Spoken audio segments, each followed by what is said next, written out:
Hello friend, स्वागत है आप सभी को मेरे यूट्यूब चैनल पॉलिटिकल से। फ्रेंड, कैसे आप सभी लोग? उम्मीद कर रहे हो सभी लोग अच्छे होंगे। दोस्तों, मैं तो रोज वीडियो लेके आ रहा हूँ, आप लोग रोज देख रहे हैं। आज हम एक नया वीडियो लेके आए हैं। वीडियो ऐसा है ना, अगर आप सुन जाओगे ना, सुनोगे तो आप हैरान हो जाओगे। लाल सागर में हूथी ने पहले से लेकर अब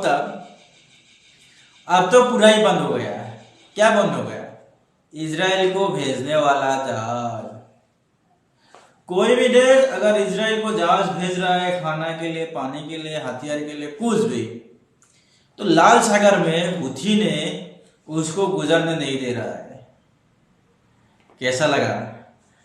अगर आप भी सुनना चाहते हैं ना, पूरा देखिए। साथ ही मेरा स्पाई के चैनल को सब्सक्राइब कर दीजिए, और अगर आप मेरे चैनल में नए हैं तो प्लीज चैनल को सब्सक्राइब कर दीजिए, लाइक करिए, कमेंट करिए, और साथ ही आप अपना दोस्त को भेजना ना भूलें। चलिए दोस्तों, कल आपके पास सिर्फ एक ही वीडियो पहुंच पाया था, इसलिए खबरें बहुत सारी इकट्ठा हो गई हैं। आज कोशिश करूंगा कि उन सारी खबरों को आपको बता दिया जाए, इसीलिए आज ये वीडियो भी मैंने आपको थोड़ा सा जल्दी दे दिया है। चैनल पर पहली बार आए हैं, सब्सक्राइब नहीं किया है, सब्सक्राइब करके हमारे साथ जुड़ जाएं। पहली खबर लाल सागर से आ रही है। लाल सागर के अंदर हूतीज अभी भी लगातार अमेरिका ब्रिटेन के जहाजों को निशाना बना रहे हैं, क्योंकि इजराइल के जहाज अब लाल सागर से नहीं गुजर रहे हैं। कल भी हूतीज ने ब्रिटेन के एक जहाज पर मिसाइलों से हमला किया। ब्रिटेन का एक जहाज अदन की खाड़ी से गुजर रहा था, जिसको यमन के नौसैनिक बलों ने नौसैनिक मिसाइलों से निशाना बनाया।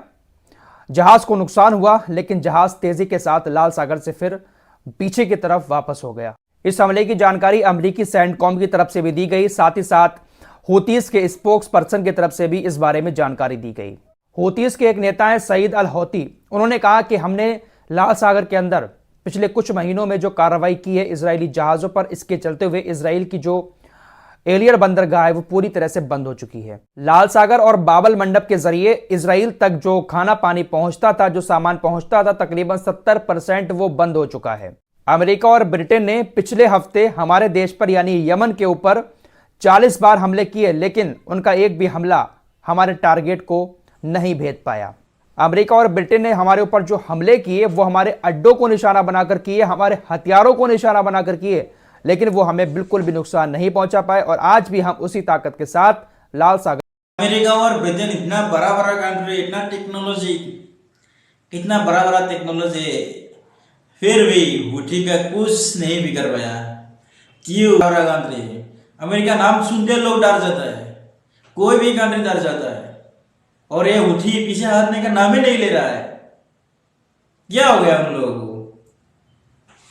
ये दिल जो है ना, दिल में सिर्फ ऊपर वाला को बैठा के रखा है, इसीलिए ये लोग किसी से डरता नहीं है। और आगे देखिए, के अंदर डटे हुए हैं। 70% इजराइल के खाने को बाबल मंडप और लाल सागर से हूतीज रोक चुके हैं, लेकिन अभी भी इजराइल के अंदर खाने पीने की कोई कमी नहीं है, क्योंकि भाई साहब आपको पता ही है जो इस्लामिक देश हैं आस पड़ोस के, वो कितना मेहरबान है इजराइल के ऊपर। फिलहाल मिस्र की बात कर लेते हैं। कल खबर आई कि मिस्र ने अमेरिकी डॉलर में कारोबार को बंद कर दिया है। सबसे पहले इसकी शुरुआत रूस ने की थी। रूस किसी देश से कोई सामान खरीदता है तो वो अमेरिकी डॉलर नहीं देता है, बल्कि उस देश की लोकल करेंसी में खरीदता है। फिर वो देश रूस से कुछ खरीदता है तो वो करेंसी रूस को वापस दे देता है, यानी दोनों देश मिलकर आपस में अपनी करेंसी में ही लेन देन कर रहे हैं। डॉलर को बीच से हटा दिया। रूस ने इसकी शुरुआत की और आज तकरीबन 16-17 देश ऐसे हो चुके हैं जिन्होंने डॉलर में कारोबार बंद कर दिया है। मिस्र ने भी कल घोषणा की कि हम भी अब डॉलर में कारोबार नहीं करेंगे। यहां से अमेरिका को थोड़ा सा झटका लगेगा।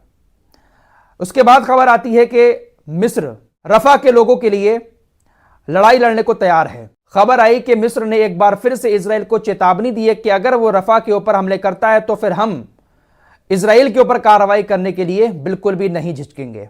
इजराइल अगर रफा पर हमले करता है तो हम हर सिचुएशन के लिए तैयार हैं। इतनी बड़ी बड़ी बातें मिस्र की तरफ से फेंकी गई, लेकिन अब एक ऐसी खबर आई है ना जिसको सुनकर आपको इतना गुस्सा आने वाला है इन लोगों के ऊपर, आप भी लानत भेजेंगे। दरअसल रफा का जो एरिया है वो आपको पता है कि मिस्र की सीमा से लगा हुआ है। मिस्र ने पहले ही वहां पर बड़े बड़े पोल लगाकर तार की दीवारें बना रखी हैं ताकि कोई उस बॉर्डर को क्रॉस करके मिस्र की तरफ ना आ जाए।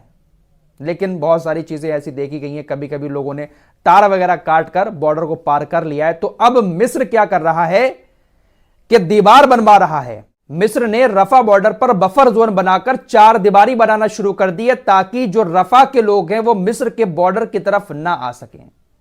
सैटेलाइट इमेज से इस बात का पता चला है। मिस्र की सेना वहां पर बुलडोजर वगैरह लेकर गई, बड़े बड़े गड्ढे खोदकर और बड़ी बड़ी दीवारें। फ्रेंड, जैसे कि ये इजिप्ट, मिस्र, जैसे कि ये मिस्र बोल रहा है कि हम फिलिस्तीनियों के साथ है, अगर इजराइल रफा पर हमला करते हैं तो हम इजराइल के साथ जंग लड़ने तैयार है। वो ये जो मुंह का बात और दिल का बात अलग अलग है। मुंह में बोल रहे हैं हम फिलिस्तीनी के साथ है और दिल से नहीं है। जैसे कि और कोई बहुत सारा अरब देश है जो मुंह से फिलिस्तीनी और दिल से कोई और है, किसी और को चाहता है। ईमान की कमजोरी है, इसीलिए तो ऐसा हो रहा है। पूरी दुनिया में 57 इस्लामिक कंट्री है, फिर भी मुसलमानों के ऊपर ही जुल्म हो रहा है। पूरी दुनिया में मुसलमानों के ऊपर ही जुल्म हो रहा है। क्यों हो रहा है? इन गाधों जैसा नेताओं के लिए, गाधा जैसा नेता के लिए, है ना। और आगे रफा के बॉर्डर पर बना रही है। अभी भी कुछ क्लियरिटी की जरूरत है। ये देश भी इजराइल के साथ नरसंहार में शामिल हैं। इजराइल रफा पर हमले करेगा, बेचारे अगर अपनी जान बचाकर मिस्र की तरफ अब भागना भी चाहेंगे ना, तब भी नहीं भाग सकते, क्योंकि 4 दीवारी बना दी गई है। जॉर्डन से बड़ी खबर आ रही है। जॉर्डन के कृषि मंत्री ने कहा है कि कानूनी तौर पर हम इजराइल को फल और सब्जियां देना बंद नहीं करेंगे। आपको पहले भी बता चुका हूं कि जॉर्डन से बहुत सारी सब्जी ताजी ताजी इजराइल की मंडियों में जाती है। कृषि मंत्री ने कहा है कि कानूनी तौर पर तो हम ये बंद नहीं कर सकते। मिस्र ने कल ही धमकी दी कि इजराइल रफा पर हमले करेगा तो हम हर सिचुएशन से निपटने के लिए तैयार हैं। और कल ही इजराइल की सेना ने रफा में जो अल शबौरा शिविर है उसके आसपास के एरिया में हवाई हमले किए, जिसमें 10 लोगों की मौत हो गई। दोस्तों, कई बार मैं आप लोगों को बता चुका हूं कि गाजा के अंदर इजराइल की सेना ने सारे हॉस्पिटल को खत्म कर दिया है। सिर्फ एक हॉस्पिटल इस वक्त बचा है, जिसका नाम है अल नासिर हॉस्पिटल। थोड़ा बहुत कामकाज इसी हॉस्पिटल में चल रहा है जो खान यूनिस के अंदर बना हुआ है। अब इजरायली सेना इसको बहुत दिन से टारगेट तो कर रही थी, लेकिन कोई ऐसा सबूत नहीं मिल पा रहा था उसको खत्म करने का। लेकिन कल इजराइल की सेना यह कहते हुए अल नासिर हॉस्पिटल के अंदर घुसी कि इजराइल के जो बंधक हैं हमास के कब्जे में, हमास ने उनमें से कुछ बंधकों को मारकर उनकी बॉडी को अल नासिर हॉस्पिटल में छुपा रखा है। यह कहते हुए इजरायली सेना अल नासिर हॉस्पिटल में घुस गई और अंदर जाकर भाई साहब तबाही मचाई है। सब तहस नहस कर दिया हॉस्पिटल के अंदर। लेकिन इजरायली सेना को एक भी बंधक या उसकी लाश नहीं मिली। यह जानकारी खुद इजराइल के स्पोक्स पर्सन डेनियल हगारी ने फिर सामने आकर दी है कि हमें सूचना मिली थी कि हमारे बंधकों की लाशें अल नासिर हॉस्पिटल के अंदर हैं। हमारी सेना ने कार्रवाई की, लेकिन अनफॉर्चुनेटली वहां पर कुछ भी नहीं मिला। डेनियल हगारी ने अपनी सेना की तारीफ में एक बात कही कि हमारी सेना ने अल नासिर हॉस्पिटल से कई सारे संदिग्धों को पकड़ा जो हमास के आतंकी लग रहे थे, और उन लोगों को हमारी सेना ने मार दिया। हॉस्पिटल के अंदर संदिग्धों को पकड़ा, आतंकी लग रहे थे, और उनको मार भी दिया गया। इंसानियत को मिटाने का नंगा नाच गाजा के अंदर चल रहा है, लेकिन पूरी दुनिया उस नाच को खामोशी के साथ घुंघरू और चूड़ियां पहनकर देख रही है। एक और बड़ी खबर आपको बताता हूं। अमेरिका का राष्ट्रीय सुरक्षा प्रवक्ता जॉन किर्बी, इसको आप अच्छे से अब तक पहचान चुके होंगे, इसने कल कहा कि देखिए हमास जो है वो आतंकी संगठन ही है, इसमें कोई शक नहीं है। जिसको यह लगता है कि हमास आतंकी संगठन नहीं है, वो 7 अक्टूबर के हमले को याद कर ले। 7 अक्टूबर का जो हमला था वो काफी है हमास को आतंकी कहने के लिए। इसके इस बयान पर पलटवार करते हुए यूनाइटेड नेशंस के मार्टिन हैं एक, इन्होंने कहा कि हमास एक आतंकवादी संगठन नहीं है, हमास एक राजनीतिक आंदोलन है। हमास को आतंकी संगठन कहना बंद करें। हमास के साथ काफी टाइम से जुड़े हुए हैं। हमास राजनीतिक पार्टी है जो अपनी सरकार गाजा के अंदर चला रही थी। जिस तरह से इजराइल देश की सरकार अपनी आर्मी को भेजकर हमले करवा रही है, इसी तरह से हमास की सरकार भी अपनी आर्मी के साथ इजराइल से लड़ाई लड़ रही है। लेकिन इन गोरों ने हमास की आर्मी को आतंकी बता दिया है, और इजराइल की आर्मी भाई आर्मी है, वो एक देश की आर्मी है। ये दोगलापन चल रहा है दुनिया के अंदर। परसों आपको खबर दे चुका हूं कि हिजबुल्लाह ने बहुत सारे रॉकेट और मिसाइलें इजराइल के ऊपर छोड़े थे, जिसके जवाब में इजराइल के लड़ाकू जेट लेबनान के ऊपर बमबारी करके आए। अब हिजबुल्लाह की तरफ से लाल झंडा फहराया गया है, बदले का लाल झंडा। जिस तरह से ईरान एक मस्जिद के ऊपर फहराता है, इसी तरह से हिजबुल्लाह ने भी कल लाल झंडा बदले का फहराया, और उसके बाद किरियत शामोना में बहुत सारे रॉकेट दाग दिए। खबर ऐसी आ रही है कि जो आयरन डोम था वो भी टूट गया। हिजबुल्लाह ने एक साथ जो रॉकेटों की बरसात की है, आयरन डोम उनको कवर नहीं कर पाया। आयरन डोम भी इन हमलों में टूट गया है और बड़ा नुकसान किरियत शामोना में हुआ है। आप लोग ये कहते हैं कि फराज भाई हिजबुल्लाह जो हमले करता है उसमें इजराइल के लोग क्यों नहीं मारे जा रहे हैं? भाई साहब, सैकड़ों किलोमीटर दूर बॉर्डर से अपने यहूदियों को इजराइल हटा चुका है हिजबुल्लाह के हमलों के डर से। हिजबुल्लाह कितने हमले कर रहा है इसका अंदाजा आप इससे लगा सकते हैं। ये जो कट्टरपंथी नेता है बेन गविर, ये कहता है कि भाई हिजबुल्लाह ने हमें एक पंचिंग बैग बना दिया है।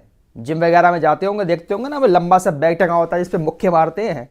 तो इसने कहा कि हिजबुल्लाह ने हमें पंचिंग बैग बना दिया है, जब उसका मन चाहता है वो मुक्के मारकर हमले करके चला जाता है। लगातार हिजबुल्लाह लेबनान के बॉर्डर से इजराइल के इलाकों में नुकसान पहुंचा रहा है। बहुत बड़ा नुकसान हो चुका है उधर। हालांकि जान लोगों की नहीं जा रही है क्योंकि वहां पर लोग मौजूद नहीं है, लेकिन इजराइल के जो वहां पर सैन्य ठिकाने हैं, सैन्य अड्डे हैं, उनको बहुत बड़ा नुकसान उठाना पड़ रहा है।